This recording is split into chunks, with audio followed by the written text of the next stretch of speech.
Assalamualaikum warahmatullahi wabarakatuh. Apa kabar kalian semua? Semoga kalian masih diberikan kesehatan, keselamatan, serta masih tetap bersemangat untuk bisa belajar di masa pandemi sekarang. Di sini Bapak akan menyampaikan beberapa materi yang nantinya sama-sama kita bahas, yaitu masih berkaitan tentang membuat analisis atas karya seni rupa. Pada bab ini, kita akan mempelajari dua poin penting. Yang pertama, perkembangan seni rupa di Indonesia. Yang kedua, membuat analisis atas karya seni rupa. Oke, langsung saja kita ke materi yang pertama tentang perkembangan seni rupa di Indonesia. Pada bagian ini terdapat 7 bagian yang akan kita pelajari. Yang pertama, masa perintisan tahun 1817 sampai 1880. Yang kedua, masa Indonesia Jelita. Yang ketiga, masa Cita Nasional. Yang keempat, masa pendudukan Jepang. Yang kelima, masa setelah kemerdekaan. Yang keenam, masa pendidikan formal. Dan yang ketujuh, masa seni rupa baru Indonesia. Perkembangan seni rupa di Indonesia sangat dipengaruhi oleh perkembangan seni rupa di negara-negara barat, khususnya negara-negara Eropa. Oleh karena itu, meskipun para perupa di Indonesia memiliki gaya dan corak sendiri aliran yang dianutnya, tidak terlepas dari aliran yang berkembang di Eropa.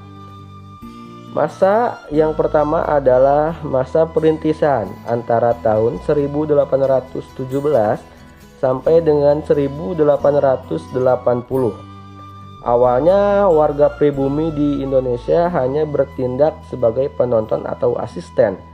Penyebabnya adalah pendidikan kesenian dianggap sebagai hal yang mewah dan sulit untuk dikerjakan oleh penduduk pribumi. Harga alat lukis sangat mahal, hingga rakyat pribumi sulit untuk memperolehnya. Nah, pada masa itu, salah seorang asisten yang cukup beruntung bisa mempelajari cara melukis gaya Eropa yang dipraktekkan oleh pelukis Belanda, yaitu Raden Saleh Syarif Bustaman.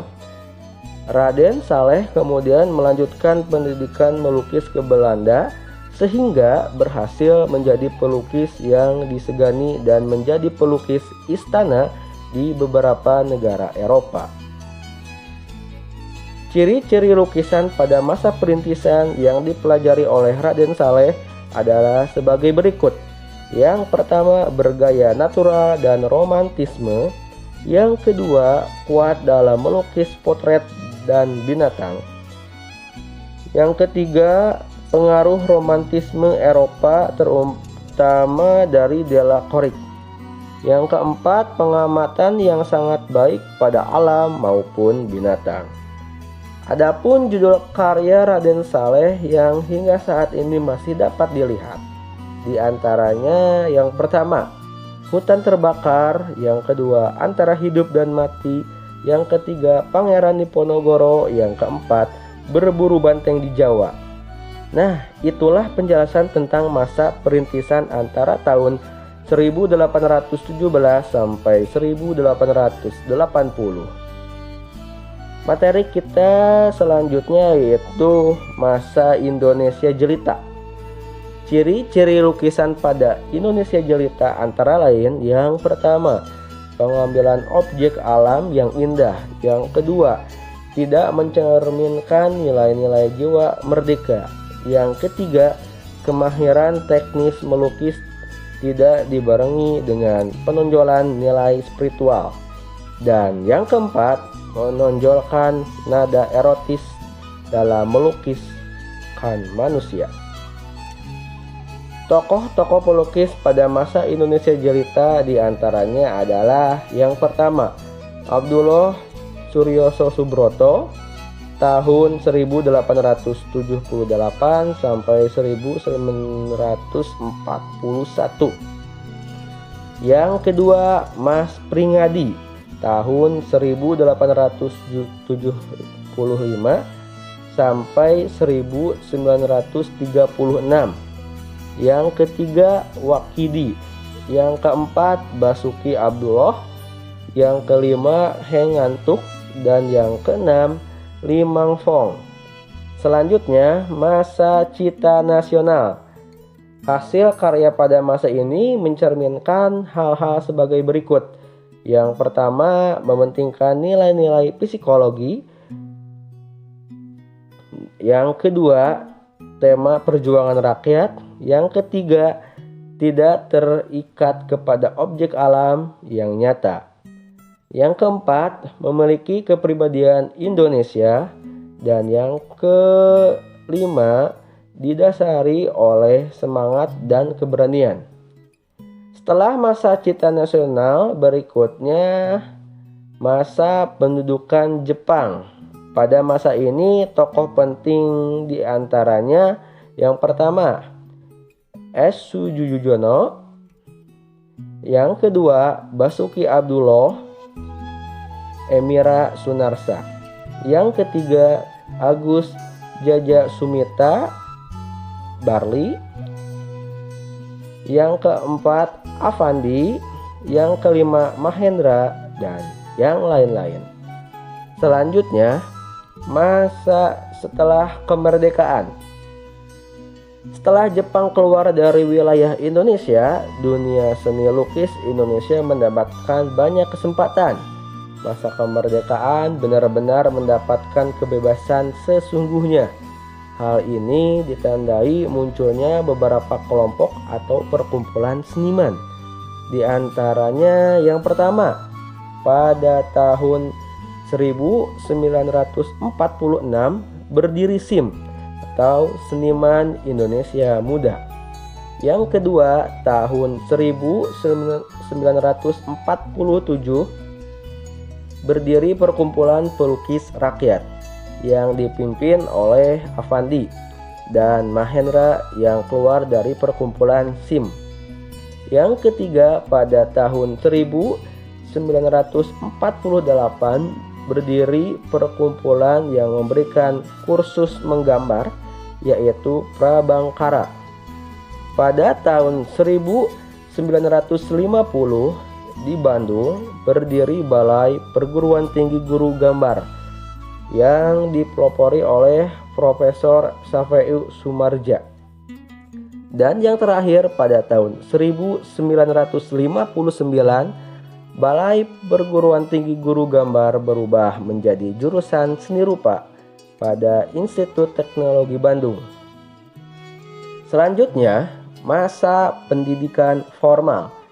Periode ini diberi nama masa pendidikan formal karena tumbuh kesadaran atas pendidikan seni pada diri seniman Indonesia. Pada periode ini berdiri pula sejumlah lembaga pendidikan yang melahirkan banyak seniman lukis di Indonesia. Yang pertama, berdirinya ASRI, Akademi Seni Rupa Indonesia. Yang kedua, semakin kokohnya posisi perguruan tinggi guru gambar, sekarang jurusan seni rupa di ITB, yang dipelopori oleh Profesor Safeu Sumarja di Bandung.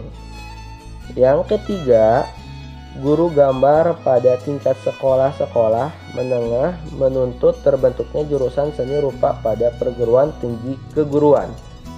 Hal ini kemudian melahirkan jurusan seni rupa pada Institut Keguruan dan Ilmu Pendidikan atau disebutnya IKIP, sekarang menjadi Universitas Pendidikan Indonesia atau UPI. Selanjutnya, masa seni rupa baru Indonesia. Pada masa ini, kesenian yang diciptakan berlandaskan pada konsep sebagai berikut. Yang pertama, tidak membeda-bedakan disiplin seni dengan cara menghilangkan batasan-batasan seni yang lama. Yang kedua, membongkar peristilahan seniman sebagai atribut kalangan akademis, sedangkan masyarakat kecil yang aktif dalam seni tak dianggap. Yang ketiga, mengutamakan ekspresi. Yang keempat, menghilangkan sikap khususnya cipta seni tertentu. Yang kelima, mengedepankan kreativitas dan ide baru. Dan yang keenam, bersifat eksperimental. Artinya menciptakan suatu yang baru melalui berbagai media. Itulah penjelasan tentang perkembangan seni rupa di Indonesia. Mari kita ke materi selanjutnya, yaitu membuat analisis atas karya seni rupa. Membuat analisis karya seni rupa adalah kegiatan mengamati dan membuat penafsiran atas sebuah karya seni rupa berdasarkan unsur-unsur yang terkandung di dalam karya seni rupa. Dalam menganalisis sebuah karya seni rupa terdapat langkah-langkah yang harus kita lakukan. Yang pertama, pilih atau tentukan salah satu karya seni rupa murni yang akan dianalisis, baik karya seni rupa 2 dimensi maupun karya seni rupa 3 dimensi. Yang kedua, persiapkan pena dan kertas untuk mencatat hal-hal temuan dari karya seni rupa yang diamati. Yang ketiga, luangkan waktu untuk mempelajari isi atau makna sebuah karya seni rupa, baik lukisan atau patung. Selanjutnya, catat hal-hal yang terkait dengan seni rupa seperti objek-objek, orang-orang, tempat, dan tindakan-tindakan dalam karya tersebut. Kemudian pikirkan dan catatlah beberapa langkah-langkah dalam menganalisis karya. Misalnya, karya yang dianalisis adalah lukisan.